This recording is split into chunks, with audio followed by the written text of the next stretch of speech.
The African savanna is a theater of motion. We are conditioned to watch the chase. We are addicted to the adrenaline of the hunt, the explosive speed of the cheetah, the coordinated ambush of the lion pride, the desperate, thundering escape of the wildebeest. We watch for the moment of impact.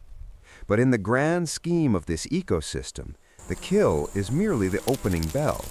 It is a fleeting second in a much longer, more complex story. Now the dust has settled.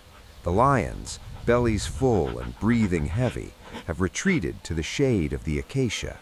The frantic energy of life and death has evaporated into the shimmering heat haze of noon. What remains is silence, or so it seems. Lying in the golden grass is the body of a Cape buffalo. Just hours ago, it was a fortress of muscle and aggression. Now, it is a resource, a biological windfall. To us, this scene might look like an ending, a tragedy, but nature does not recognize tragedy. It recognizes only opportunity. In the next 24 hours, this single carcass will become the busiest location on the plains. It will host a complex, chaotic, and strictly hierarchical society. It will disappear, piece by piece, dismantled by a specialized crew of recyclers who ensure that nothing, absolutely nothing, is wasted. This is the story of the Scavengers, the cleanup crew, the unsung architects of the living world. To understand how quickly the news of death travels, we must leave the ground. High above, in the stratosphere, the air is thin and cold. Here, soaring at altitudes that would freeze a human, are the vultures. They are the sentinels of the Serengeti. A Ruppel's griffon vulture patrols a territory of thousands of square miles without flapping a wing. It rides the invisible pillars of rising heat, thermal columns that lift it effortlessly. It is a master of fluid dynamics, an organic glider designed for absolute efficiency. In a world where food is unpredictable, energy conservation is the difference between life and death. But it is their vision, not their flight, that is their greatest weapon. From thousands of feet up, they can spot an object the size of a gazelle in the grass. More importantly, they watch each other. The savanna is covered by a vast, invisible network of eyes. One vulture sees the carcass. It alters its flight path, dropping a wing, entering a steep descent. A second vulture, 3 miles away, sees that sudden drop and follows. A third sees the second. A chain reaction ripples across the sky, drawing birds from beyond the horizon. The descent is chaotic.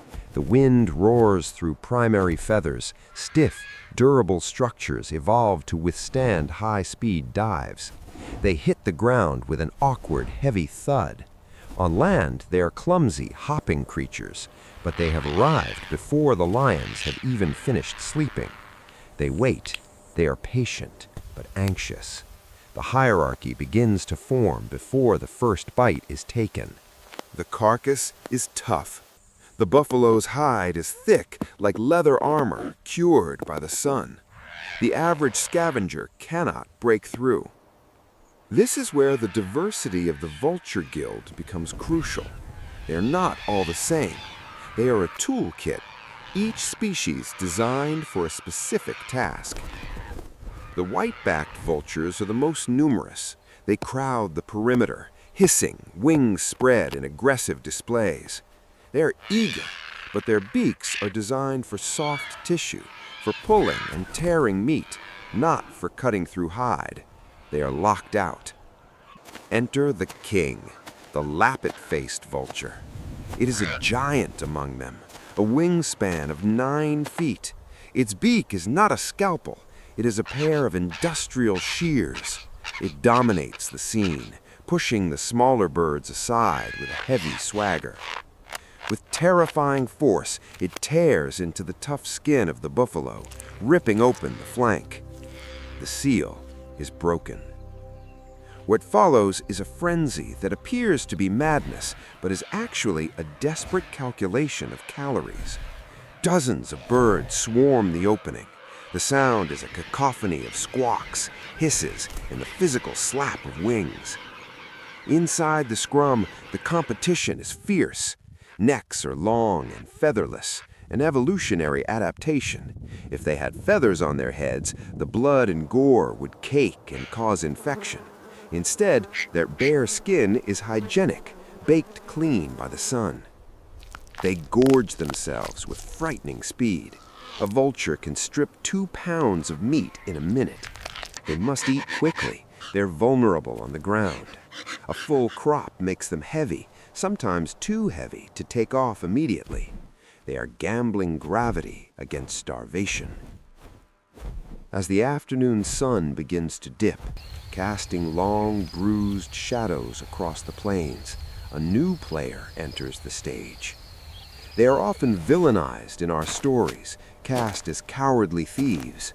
But the spotted hyena is no coward, and it is far more than a mere thief. They arrive in a clan. This is a matriarchy, led by an alpha female who is larger and more aggressive than any male. They approach with a distinctive gait, a sloping back, powerful shoulders, and a loping trot that can cover 40 miles in a night. The vultures scatter. They know the pecking order. Hyenas are unique among predators. They are hunters, yes. In fact, they kill up to 90% of their own food in some regions.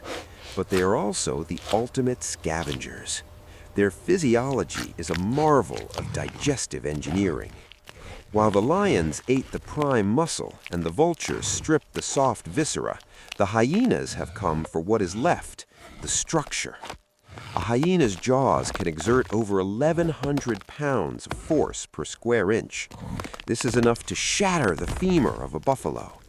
Listen closely, and the sound of the savanna changes. The screeching of birds is replaced by the sickening percussive crack of bone. They are eating the skeleton.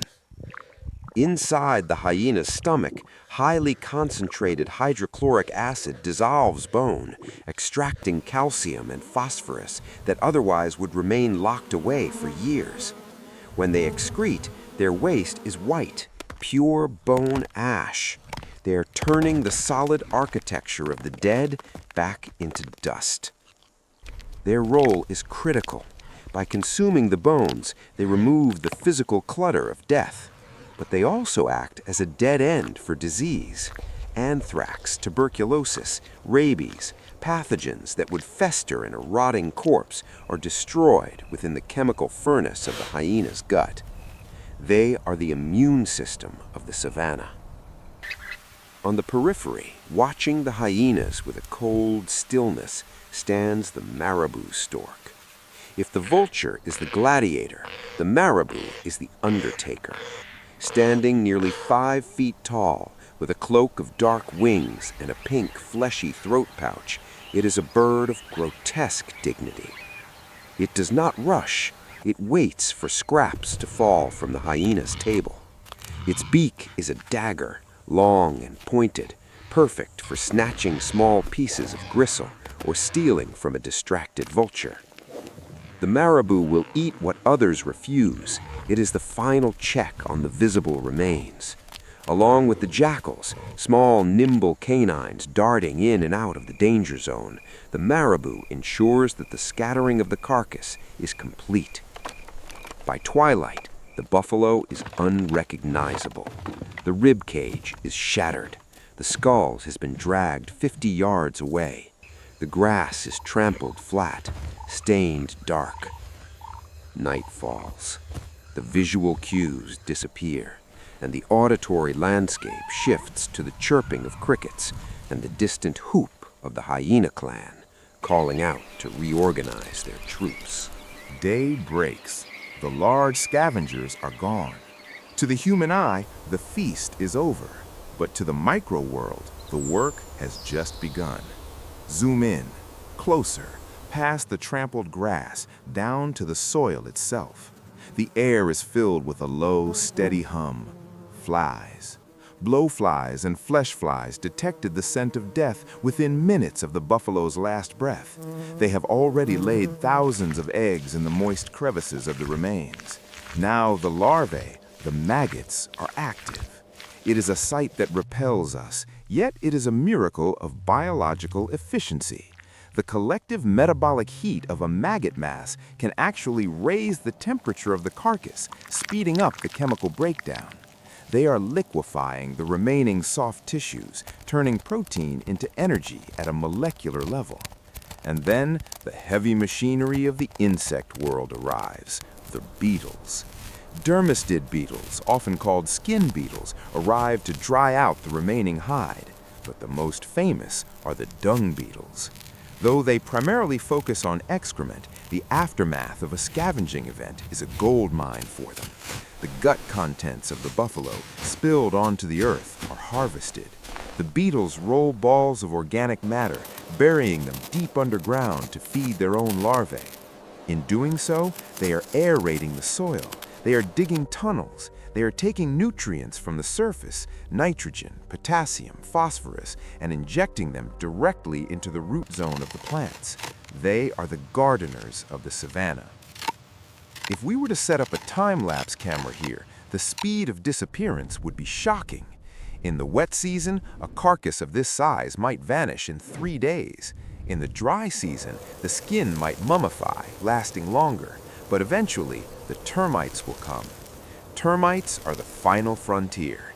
They build earthen tunnels over the dry bones, protecting themselves from the sun. Grain by grain, they consume the last stubborn fibers of keratin and collagen. Within weeks, the only evidence that a 1,500-pound buffalo ever lay here is a patch of disturbed earth and perhaps the curve of a horn, bleached white by the sun, slowly cracking. But look at the grass. In the exact footprint where the body fell, the grass is different. It is taller. It is a deeper, richer green. The fluids, the beetle-buried nutrients, and the bone ash left by the hyenas have created a localized fertilizer spike. This is a cadaver decomposition island. It is a hotspot of life. A few months later, the rains return. The dust turns to mud. The savanna erupts in green. A herd of impala moves through the area. They are drawn to this specific patch of grass. They can taste the difference. The nutrients from the buffalo have been transmuted into the blades of the grass. The calcium that once supported the buffalo's weight now strengthens the bones of the unborn impala fawn. The energy has not been lost. It has merely changed shape. This is the lesson of the scavengers. We often look away from them in disgust. We see them as harbingers of doom, lurking in the shadows, waiting for weakness.